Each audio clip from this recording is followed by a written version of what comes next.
Is actually a mountain, so the terrain itself is going to be one of the challenges that we have.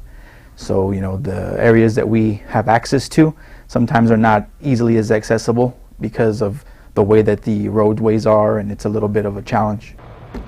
ABC7 getting the news you can use directly from the Border Patrol just 1 week before tens of thousands of people make the trek up Mount Cristo Rey. The investigation continues into the attack on 4 hikers there yesterday. The mountain is in Sunland Park, New Mexico, just to the west of El Paso, and it sits directly on the border with Mexico. An estimated 40,000 people are expected to hike to the top of Mount Cristo Rey in just a few days.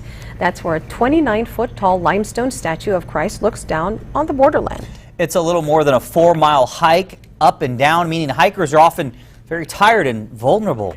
If you or someone you know is making the pilgrimage this weekend, listen up.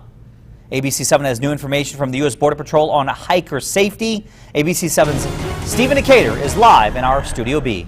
Mount Cristo Rey is very easily visible from the west side, and you can see it right here on this map.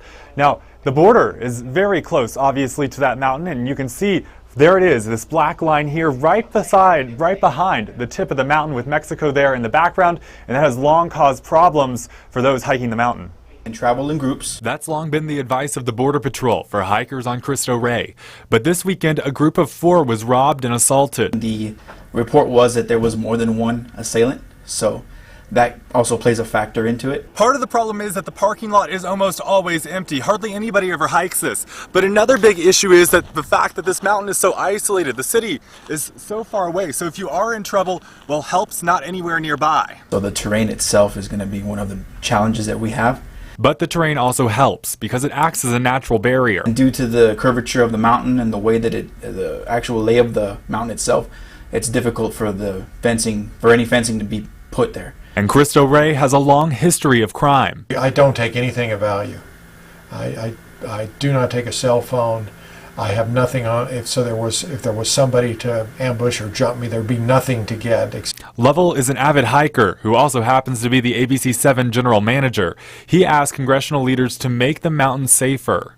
I took it on as a personal crusade. A year and a half ago, I met personally with Beto O'Rourke and Congressman Steve Pierce. Border Patrol stats show that between 2012 and 2014, apprehensions of illegal crossings in the Mount Cristo Rey area nearly doubled. It shouldn't be that way. They should stop the intrusions at the border like they do all the way up and down the Rio Grande in El Paso. There may not be a fence, but Border Patrol says other measures are effective.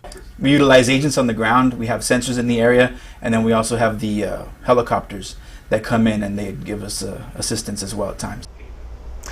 You are encouraged you are encouraged to call the Sunland Park Police Department if you go hiking on the mountain so that they and the Border Patrol can keep a closer eye on the activities in the area. Stephen Decatur, ABC7. Okay, Stephen, thank you. And we did ask Sunland Park Police to find out if anyone's been arrested for the weekend assaults, but haven't received a call back yet. Alarming news for New Mexico State University.